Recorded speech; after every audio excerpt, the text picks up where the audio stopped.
Well, hello, everybody, and welcome to the latest episode of the HR Tech Chat video podcast. And with me today, we have Brian Turk and Brenda Laughlin, who are managing partners at Enavrio, which is an HR consulting network. And we have a very interesting topic today around selecting technology for HR. But welcome to you both. Thank you so much for joining us. Maybe share with our audience just a little bit around what Enavrio does, because I think that will kind of set the stage for what we'll be talking about today. Sure, Brent. Thank you for having us. Enavrio is a global consulting collective of the best and brightest HR and HR technology consultants. We work with independent contractors and freelancers and also boutique consulting firms.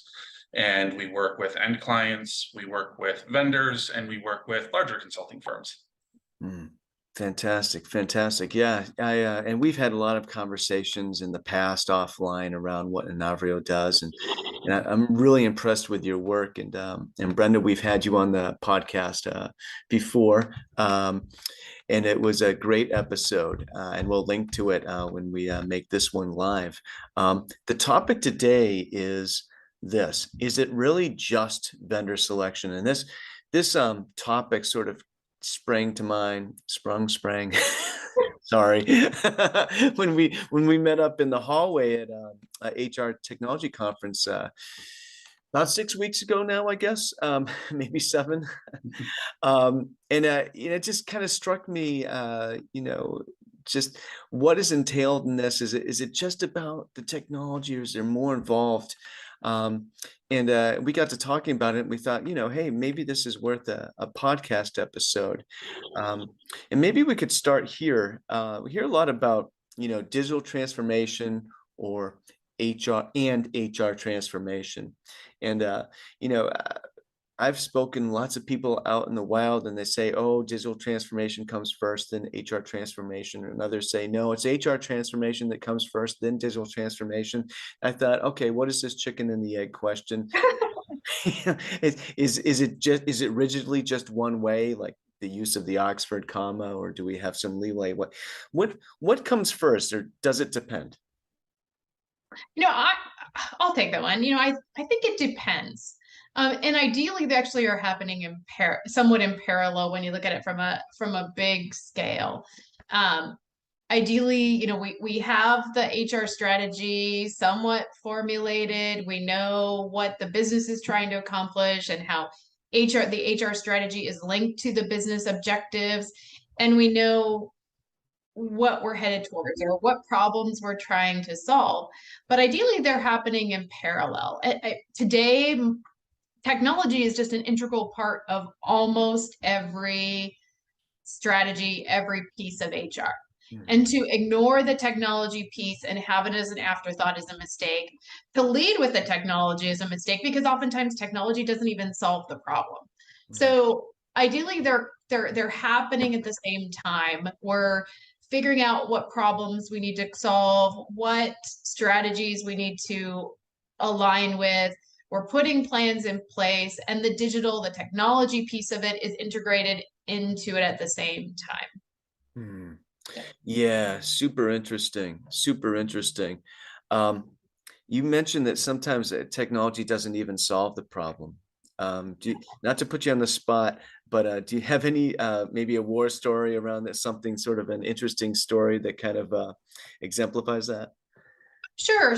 I mean, we're working with a client, and not real. We're working with a client right now. Great client, but right away they want to put in a performance management process, and they're a more of a startup company with incredible vision and an incredible mission, but a performance management process really isn't gonna. Our performance management system is probably not going to solve the problem. Really, it comes down to, hey, what's everybody's job? What's their roles? Who's gonna, what really it's a lot around the role clarity around versus the system. And we have this over and over again where companies will decide to implement a system and they don't even know what they're really trying to solve for, or they haven't backed up and said, you know, what is it that we're trying to actually accomplish, and is this going to solve it? Sometimes it's the easy way or the fad, you know, that drives them to a system. But many times it's not the answer, or it's only a piece of the answer. So that's a super important point. And you know, it gets down to this idea of also a little bit of a tangent, but you know, we're not solving for the discrete silos of talent management anymore, right? You know, if you're a vendor, and you know, it strikes me that maybe the vendors play a role in this sometimes. Is that, you know, they will see a prospect or somebody that's asking, you know, hey, I have this problem, and okay, I have a performance management solution for you, or I have a succession planning solution for you. And that's not the way to look at it. It's, you need to kind of look deeper and just understand that it all blends today. yeah, exactly. Absolutely. Yeah. Yeah. Awesome. What does Enavrio look for in its clients before beginning vendor selection? How do you start? Like, once you've kind of figured out, maybe skipping a step here, but we'll get back to it. But when does Enavrio kind of say, okay, we're ready now to look for a vendor to help you kind of figure this out? Yeah, Brian, do you want to take that one? Sure. Yeah, and sometimes it starts by them saying we're ready to find a new vendor and we want help with it. And then we have to sort of calibrate, where are you really in the process, to your first question, which comes first, right? But in terms of the bigger picture, working with clients, we look at what are the business drivers here? What is the business need? Does the business need lead us to a system solution, or does it lead us first to thinking through your process, or backing up, thinking through your strategy, turning that into process and program, then turning that into business requirements, then turning that into technical needs, which can then inform what's the right system. If we're kind of, you know, picking up on Brenda's point about, let's look at kind of the process here. We want to know what the business needs first, and that need may not be a new system. They may know they have a problem. They may know they need a solution to that problem, and vendors oftentimes lead with what they are as a solution. But really, we want to make sure that we're digging a few levels deeper than that surface level problem to solution, and making sure that we're matching the root cause to the actual technical capabilities that a system can bring. And yeah, sometimes that doesn't mean that we're quite ready to pick a new system as of yet. Yeah, yeah, that's interesting. What what do you think vendors are in general, in terms of grasping this, and maybe, you know, taking a more consultative approach when there's in their first conversations, and as they grow their interactions with prospects, for instance? Do you see them sort of understanding this and starting to take a more consultative approach, or their standouts? We don't have to name vendors, but are there some out there that are really kind of getting it? And but is it mostly that they're kind of behind? Is this a big area in need of improvement for the vendor side of things? You know, I don't know that I would say it's an area of improvement. You know, if we look up the objective of the vendor, their objective is to sell their product. And so their salespeople come in with a very consultative approach and oftentimes make other suggestions. But I think ideally their goal is to sell the product, right? So they're going to try to figure out how to convince you that their system is the solution. So that's that's one of the great things about having a more of a neutral third party to help you through the selection process, is that you can have somebody who can, you know, kind of an outside party that can say, hey, wait a sec. Let's dig a little deeper into what they're saying is your, you know, your solution or your problem, and kind of help to facilitate that, I think. Okay. Okay. What? Yeah, that makes sense. Yeah, I'm glad you kind of clarified that. I'm curious in terms of the employers that need something HR related to figure out something strategically, and then eventually incorporate the technology. How, where what is it like when they approach you, for instance? What kind of a like what is their state of being? Is it where are they? Is sort of like a typical, or is it across the board, or what? And maybe what's the ideal state of their being when they kind of like first engage with folks like you? Yeah, Brian, do you want to take that one? Yeah, I think I can certainly speak to the ideal. I don't know if the ideal matches reality most of the time, but I think the ideal is that it's a natural evolution of where they are as a company and as an HR function within that company, where maybe they've outgrown the vendor that they're with currently, or they've had some course of business that's changed their requirements, where their current solution doesn't squarely fit with those requirements any longer, and it's time to move on to something new. Now, that something new may still be with the same vendor, just a different product within that vendor's umbrella. For example, maybe they're moving from on-premise to cloud, for example, or they have a small to mid version and they're ready for enterprise. Could be something like that, but at the same time, you still may be looking at some outside vendors. But I think that's the natural sort of organic culmination of a vendor selection.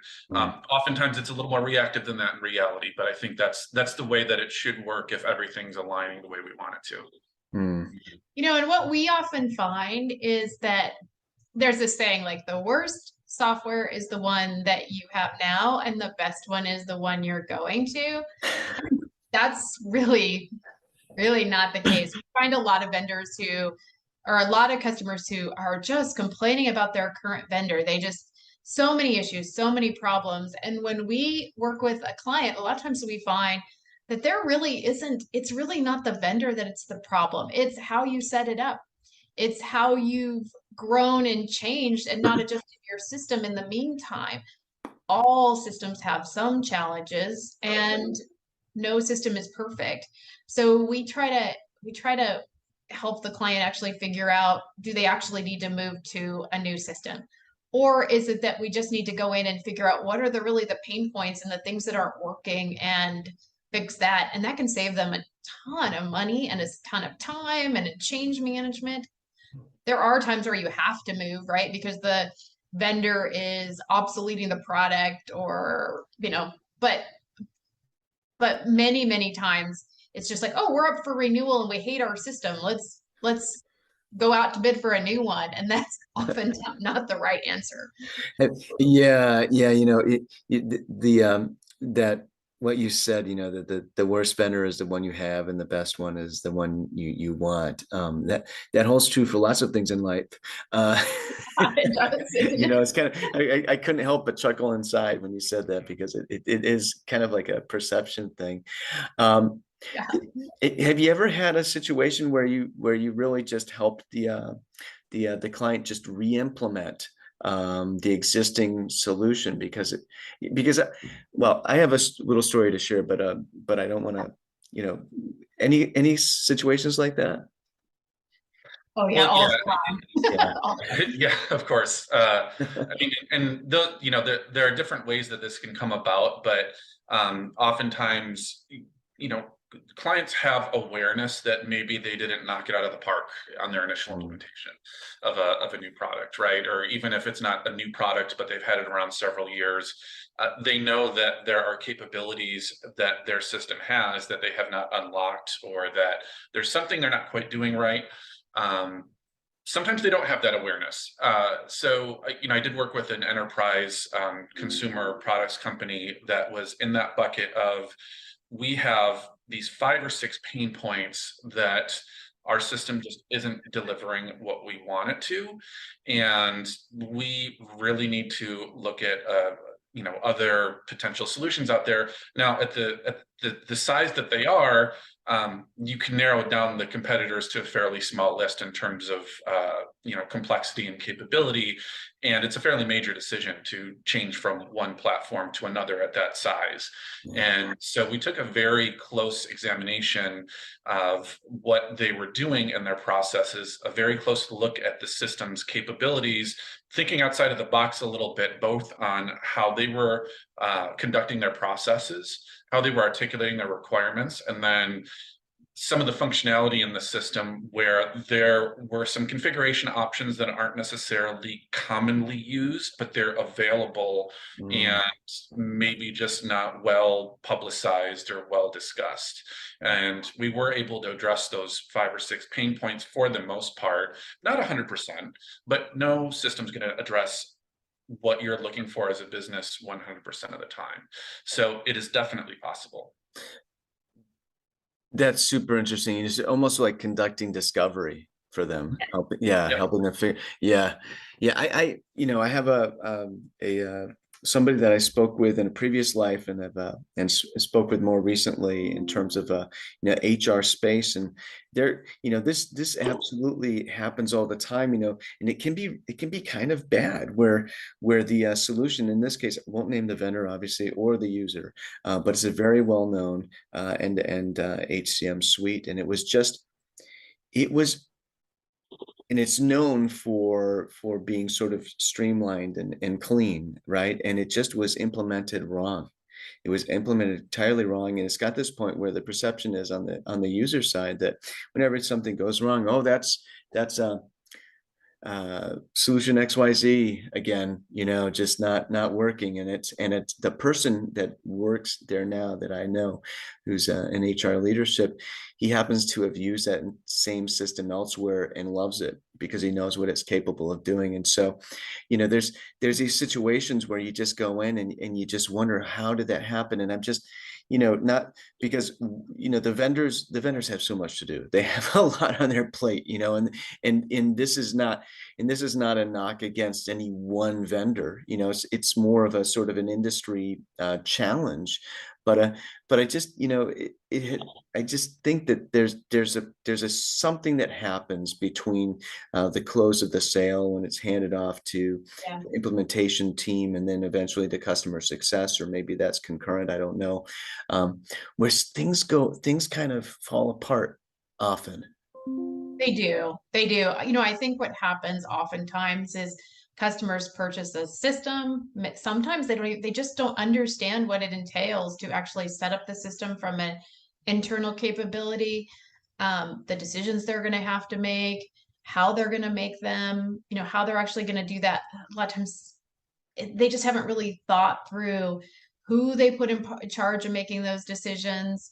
They haven't tested, they haven't, there's a lot to the process. And so just being ready as a customer is a big piece of it. And then it depends on who you select as a partner and who you have, or the vendor themselves, if they're doing the implementation, what the knowledge is of the person that you're working with, and how, what the consultant or the consulting team that you're working with, how they can facilitate you through those decisions and help you as a customer set that up. It's much harder than a lot of customers go into, into what this takes to actually set all that up.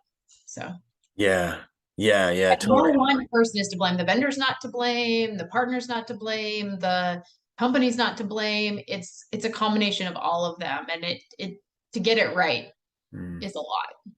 Yeah, absolutely.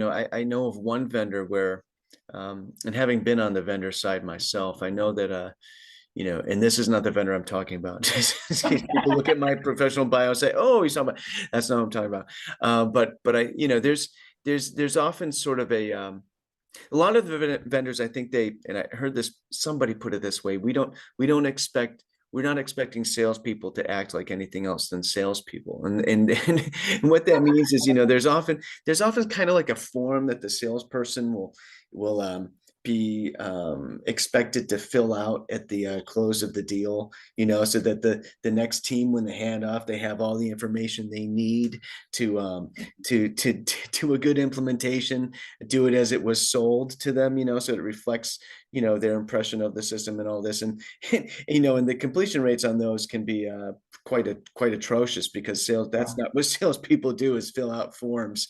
when when it's closed, the deal is done, they're on to the next one. And so I know of one vendor where they don't expect the salespeople to be anything other than salespeople. Instead, they have like a forensics team, because like they have like in their customer success um group, they have, they have like a forensic team that goes in there and actually interviews the salesperson, like, so they just, and they kind of go in there and figure out everything. And so they are, it's a little bit extra, labor expenditure, frankly, but it really pays off, because those implementations end up going as, not all the time, there's still problems, but much higher rate of success for those implementations in terms of reflecting what the expectations were when the prospect signed on the dotted line, became a customer. I do love that. Yeah. Yeah. Sorry. I do love that concept. I think it is a little bit risky to completely rely on the vendor to carry forward what your needs are from sales to implementation. Ideally, you have some way of owning that as the client and seeing it through as the client without things getting lost in translation. We do look at ways for how can we have a through line working with clients from that initial kind of HCM strategy visioning to business needs to technical specifications and selecting a vendor to actually configuring and implementing with that vendor. And when you're doing the selection, it takes the form of let's make sure everyone's on the same page regarding what the functionality needs to be, to specifics, and make sure everyone's really aligned. And when everyone's not really aligned, that we're able to prioritize and collectively agree on what our needs are, first and foremost. There are tools out there. One that we partner with is called Olive, and that facilitates that process of collaborating across stakeholder teams within an organization. And then it helps carry that through line forward. And you can have vendors essentially fill out their responses to each of these requirements. And of course, we all do this with, RFPs, and we have spreadsheets, and I've seen a million different ways of doing it, but it can get really messy and it can get lost along the way. So something like this, that's a sort of a centralized, standard, consistent way of tracking that. The sales process, through even implementation and testing, even through training. So you can say, here's what the seed of this requirement was, and now we're actually testing a configured system to make sure that we delivered on that promise case by case. And that's where I think, again, if you can do that as a customer, then you have ownership of the process in that way. Yeah, that's huge. And and because a lot of customers, not all the time, but often it's their first time around the rodeo when it comes to selecting a solution and then implementing it and everything. And and if you don't want to be wet behind the ears when you're or think things will go wrong, that didn't have to go wrong, and it drastically increases the chances of of having sort of a botched implementation, or something that's suboptimal compared to what you were promised and envisioned and expected, and were reasonable in expecting. Yeah, absolutely. Yeah. Going back to the thought around, how do folks how do you find, where are they when they first engage with you? It sounds to me like sort of disruption or friction sort of prompts them to reach out to folks like you. And hopefully it's you guys, because you're the best, obviously. Yes. Yeah. But it just makes me wonder if we're ever going to get to a point where people, this is sort of the proverbial thing, are people ever going to get more proactive, as a matter of course? Will that become the norm? And I don't know, maybe we'll get there sometime, but any thoughts around that? Just sort of this, it seems to be very reactive when they reach out to folks like you, and that makes sense, but any thoughts? Yeah. Our hope is that our goal, ideally, we're engaged with a client from a long-term partnership, where we're continually working with, we have consultants with all sorts of different domain expertise, and we can help them with the maintenance, the kind of their continuous ongoing needs. Mm. And so then, if we're proactively looking at what's going on, and that it just goes a lot better. And so for any client out there, wherever they can have sort of a proactive view, have a partnership with with a consulting network, with other, I think that's gonna help you in the long run. So many times it's like all the needs just stack up, Yeah. and they just stack up, and then all of a sudden it's like, well, Brian said this earlier, like we just want to reinvent the whole HR function, Yeah. right? And we shouldn't have to do that, right? It should be sort of an ongoing transformation with a continuous improvement where, yeah, we're going to have some major changes that come along. But if we're continuously working on it, it shouldn't be like, hey, I've eaten like a pig for all this time and I now have 100 pounds to lose, right? We should be exercising every day and making those small improvements, taking our vitamins. And so then, yeah, we might get a little chubby over the holiday season, but it's not like a major transformation that has to happen. And I think ideally that's how we would look at our HR strategy, our systems and so forth. And so, yeah, we love it when we can have those long-term partnerships. Brian, do you have anything to add? I think so. I think I'm thinking through why is it that way oftentimes with clients? Why do they have this we only reach out when we're in enough pain that we're driven to do that? Mm. I think our engagement model is potentially a solve for maybe one of the root causes there. I think one of the root causes is if I'm a customer and I know that I'm going to have to, when I engage external consulting, it's going to be an engagement. It's going to be a commitment. It's going to be a commitment financially. It's going to be commitment of our time and resources. And we have to think it through really carefully and seriously because it's not going to be a small commitment. In order to get real expertise in the traditional consulting model, oftentimes we have to sign a fairly sizable contract and get ourselves locked in to do something with that effort and with that investment. And there isn't always enough pain to do that until there is. And the way that we work is more flexible and agile. We have a flexible and agile workforce. We work with people who want to do their best work and don't always do their best work engaged 40 hours a week for several weeks or months on end with one specific client. Sometimes it's a work-life thing. Sometimes it's kind of how they prefer to organize their own work.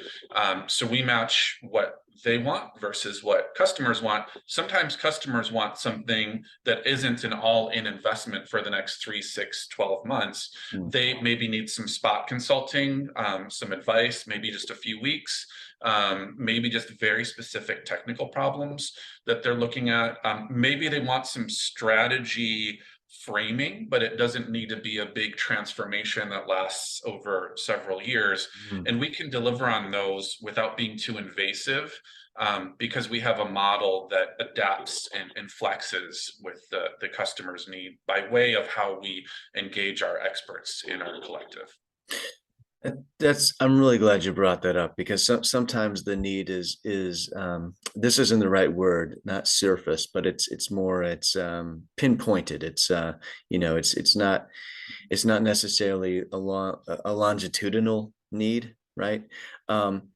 And by the same token, what I'm hearing, or the other side of the coins, what I'm hearing is that, yeah, people will probably continue to come to you because the pain gets to a point where, okay, we need somebody. But then the idea is, okay, that's how you came to us, but now you can, if you want to or need to, be with us long term, so that the next time there's we can catch that pain before it becomes too painful, right? And it becomes, and I like your analogy with, sort of maintaining a healthy weight. You're not going to just fast for 2 weeks because you got way overweight. This is, it's a marathon, and and the process for you guys is, it's iterative. That HR transformation should be iterative, and it should be managed, and at a pace that it should be kept at a pace that's manageable, right? So that's not, you're not going to transform like that. Voila, oh, we're transformed. That doesn't happen. It only happens in, cartoons. Yeah. Yeah, that, really good stuff. Really good stuff. And any sort of last thoughts to add here? I keep going back to vendor selection absolutely has its place. It's not always the first right answer. And another quick story I can recall is when I was brought in to a client who was dissatisfied largely at the user level. Mm-hmm. And they were having frustrations with even just too many clicks to do this. I can't get this information or that information. They kind of had already made up their mind that they were going to switch vendors when I was brought in. Mm-hmm. I tried to convince them not to. Bigger picture, their customer success team had kind of burned some bridges, and the financials kind of didn't make sense. So, they were justified in the end in doing that. But if they were just looking at a features and functionality perspective, their problems were solvable, and we did solve them ended up being 18 months before they finally implemented a new system, which I also helped them with. But I mean, technically they could have kept their old one and been perfectly happy with it, all the other factors aside. So I just emphasize that if you're just looking at a vendor and hoping they're going to solve all your problems, then it's probably going to result in some disappointment. It needs to be dug into a little bit deeper before you get there. Yeah. Yeah. And I would just add that, sometimes vendor selection is the answer, right? You do need a system. Mm-hmm. And when you do need a system, you want a thoughtful process. You want a third party, if possible, to help navigate all of the different vendors out there, help you with knowing where the right research is. We love to plug some of our people into Brent's research, right? We love to plug them into other research that is out there on the different systems and how clients have used those systems and where the successes have been. And we love to use Olive, who is our automation tool, who can really, really help streamline the process and help as you go into implementation. So, if you're actually going to move forward with vendor selection and that's the right thing, then look and see there are ways to make it simpler. It doesn't have to be laborious. And I also love to say, like, when you go into it, make sure you don't have any regrets. And so, going through the process correctly can ensure you don't have regrets. That's right. No regrets. I love that. I love that. Thank you so much to you both for joining us today. Really appreciate this. This has been a really interesting, I think, illuminating conversation. So thank you very much. Thank you, Brent. We appreciate you having us on today. Pleasure. Thank you.